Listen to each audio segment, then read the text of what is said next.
Ya, shalom, selamat pagi saudara sekalian. Pagi ini saya mau menjawab sebuah pertanyaan yang masuk ke saya.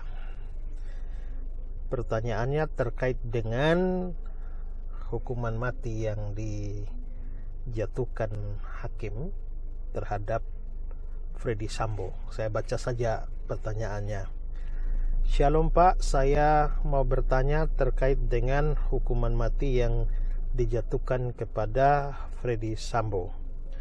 Apa pendapat Bapak tentang hal ini? Maksud saya adalah bahwa ditinjau dari sudut iman Kristen, apakah layak manusia menjatuhkan hukuman mati kepada manusia yang lain, sedangkan kita tahu bahwa hanya Tuhanlah yang berhak untuk mencabut nyawa manusia. Terus terang bahwa saya tidak mengikuti kasusnya ya. Saya cuma tahu kasusnya, tapi perkembangan jalannya persidangan dan lain sebagainya saya tidak tahu. Nah, saya seperti yang saudara tanyakan bahwa dari sudut pandang iman Kristen ya. Jadi saya tidak mempersoalkan apakah memang kesalahannya Freddy Sambo itu memang layak dijatuhi hukuman mati atau tidak, itu saya nggak tahu ya. Tapi bagaimana pandangan iman Kristen sebenarnya terhadap hukuman mati? Memang di sini ada pro kontra. Ada yang mengatakan bahwa hukuman mati itu bertentangan dengan iman Kristen karena tidak menunjukkan ciri khas Kristen yang penuh kasih ya, yang seharusnya menekankan ajaran kasih. Tapi ada juga yang berpandangan bahwa memang hukuman mati itu bukanlah sesuatu yang bertentangan dengan Alkitab ya, sepanjang itu adil ya, sepanjang itu adil. Nah, saya berpandangan atau memegang pemahaman yang kedua itu ya. Memang di dalam hukum Taurat itu ada hukum jangan membunuh ya. Tapi hukum jangan membunuh ini itu ada perkecualiannya ya. Misalnya perang, membunuh pada waktu perang itu kan ya. Ya kalau namanya perang ya itu harus membunuh, itu sudah berhadapan dengan musuh. Kalau kamu tidak nembak, kamu ditembak. Kalau kamu tidak membunuh, kamu dibunuh. Dan Alkitab tidak pernah memberi kesan bahwa perang atau membunuh dalam peperangan itu adalah sebuah dosa ya, kecuali memang perang yang bersifat agresi ya dan didasarkan pada egoisme. Tapi misalnya perang membela negara, kalau seandainya membunuh dalam peperangan bela negara juga itu dosa, maka seharusnya orang Kristen tidak boleh menjadi tentara, karena tentara bisa diperlukan pada situasi harus membunuh demi bela negara. Itu perkecualian pertama. Perkecualian kedua itu adalah bela diri secara pribadi di dalam situasi kalau tidak membunuh akan dibunuh. Jadi misalnya kalau saya mau dibunuh, saya harus lari dong ya. Tapi kalau misalnya saya lari ketemu gang buntu dan tidak ada jalan keluar lagi, pada saat si pembunuh mau menghadap saya ya, yang sudah siap membunuh saya, tiba-tiba saya lihat ada kayu di sebelah, saya ambil dan pukul dia dan mati ya, maka saya tidak bersalah, saya tidak berdosa, karena pembunuhan itu dalam rangka membela diri. Karena saya memang harus mengasihi sesama, tapi saya juga harus mengasihi diri sendiri kan. Membiarkan diri dibunuh begitu saja, itu namanya tidak mengasihi diri ya. Perkecualian kedua. Sedangkan perkecualian ketiga itu adalah pembunuhan dalam kasus hukuman mati, dengan catatan hukuman matinya memang diberikan secara adil ya, secara adil.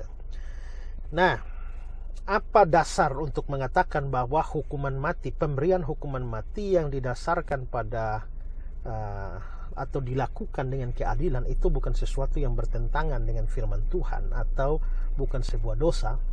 Kita bisa melihat itu dalam beberapa fakta Alkitab ya. Pertama adalah bahwa memang kita melihat bahwa di dalam Alkitab, baik perjanjian lama maupun perjanjian baru, itu menyetujui adanya hukuman mati. Nah, saya bacakan ayat Kejadian 9 ayat 6 ya. siapa yang menumpahkan darah manusia, darahnya akan tertumpah oleh manusia. Darahnya tertumpah oleh manusia. Itu secara implisit artinya itu pemberian hukuman mati ya. Sebab Allah membuat manusia itu menurut gambarnya sendiri ya. Lalu ada sejumlah kasus dalam perjanjian lama yang memang dihukum dengan hukuman mati. Misalnya nabi palsu, itu harus dihukum. Pelanggaran terhadap hari Sabat itu akan dihukum ya. Nah, misalnya juga ya Keluaran 21 ayat 15. Siapa yang memukul ayahnya atau ibunya pastilah ia dihukum mati. Jadi Tuhan sendirilah yang memerintahkan hukuman mati. Ya. Nah, tapi mungkin kita berpikir, itu kan Tuhan yang ngomong. Di dalam pengadilan kan tahu dari mana bahwa Tuhan yang memutuskan. Ya, dalam terang perjanjian baru kita bisa melihat bahwa pemerintah itu disebut sebagai wakil Allah untuk menyatakan keadilan Allah. Itu Paulus bicara dalam Roma pasal 3 ayat 13 ayat 4 ya. Ya. Karena pemerintah adalah hamba Allah untuk kebaikanmu. Tetapi jika engkau berbuat jahat, takutlah akan dia, takutlah pada pemerintah, karena tidak percuma pemerintah menyandang pedang. Tidak percuma pemerintah menyandang pedang. Ini bukan harfiah artinya ya. Tapi maksudnya pedang itu kan simbol penghukuman zaman dulu kan. Hukuman mati dengan pedang kan. Jadi tidak percuma pemerintah menyandang pedang. Itu artinya pemerintah itu punya hak untuk memberikan hukuman mati. Ya, lalu kalimatnya, pemerintah adalah hamba Allah untuk membalaskan murka Allah atas mereka yang berbuat jahat. Jadi kalau ada orang yang berbuat jahat dan pemerintah dalam hal ini pengadilan menilai bahwa kejahatannya itu setimpal dengan hukuman mati dan itu diputuskan secara adil, maka itu adalah sesuatu yang tidak bertentangan dengan firman Tuhan. Karena memang Tuhanlah yang memberikan kepada pemerintah hak untuk menyandang pedang, yaitu hak untuk menyatakan atau memutuskan hukuman mati. Ya. Yang kedua adalah kalau kita melihat bagaimana Paulus berbicara. Paulus itu berbicara bahwa seandainya dia berbuat salah yang setimpal dengan hukuman mati, dia rela, dia terima hukuman itu. Itu di dalam Kisah Rasul pasal 25 ayat yang ke-11 dikatakan begini. Jadi jika aku benar-benar bersalah dan berbuat sesuatu kejahatan yang setimpal dengan hukuman mati, kalau aku berbuat salah atau berbuat jahat yang setimpal dengan hukuman mati, aku rela mati. Dan seterusnya. Ya. Artinya adalah bahwa kalau hukuman mati itu sesuatu yang dilarang oleh kitab suci, harusnya Paulus tidak menyetujuinya, biarpun dia bersalah. Ya. Tapi dia sendiri secara eksplisit mengatakan bahwa kalau aku berbuat salah yang setimpal dengan hukuman mati, aku rela mati. Dengan kata lain, secara implisit Paulus menyetujui adanya pelaksanaan hukuman mati kalau memang itu setimpal, kejahatan yang dibuat itu setimpal dengan hukuman mati itu. Nah, seringkali kita berpikir bahwa iya, tapi kan itu namanya menutup kesempatan untuk bertobat dari si terdakwa hukuman mati itu. Tidak juga kan, bukan diputuskan mati hari ini lalu ya segera saat itu juga, detik itu juga dihukum mati kan. Kadang-kadang pemutusan hukuman mati itu terjadi, pelaksanaannya itu bisa bertahun-tahun setelah itu, apalagi ada proses banding dan lain sebagainya. Jadi tetap ada waktu yang cukup. Jadi seandainya memang orang sudah diputuskan mati dan memang mau bertobat, ya Freddy Sambo ya dalam hal ini ya tetap terbuka kemungkinan untuk dia diselamatkan, dalam pengertian ya seandainya memang nanti setelah dia banding pun, kalau dia melakukan banding dan seandainya dia banding pun tetap diputuskan hukuman mati, kan ada waktu untuk dia berserah diri pada Tuhan. Toh semua orang juga akan mati, hanya caranya dan waktunya saja yang berbeda. Yang paling penting sekarang itu menurut saya bagi Freddy Sambo itu adalah keselamatan jiwanya. Dia bisa tidak bebas dari hukuman mati di dunia ini, tapi dia bisa bebas dari hukuman kekal, ya. Dalam artian dia bisa diselamatkan dan jiwanya diselamatkan dan masuk surga. Yang penting adalah dia sungguh-sungguh bertobat dan percaya Yesus sebagai juru selamat yang menebus seluruh dosanya, termasuk dosa pembunuhan yang dia lakukan dengan semua kejahatan lainnya, ya. Nah, karena itu kalau menolak hukuman mati dengan alasan tidak memberi kesempatan kepada si terdakwa untuk bertobat, saya kira juga tidak tepat juga, ya.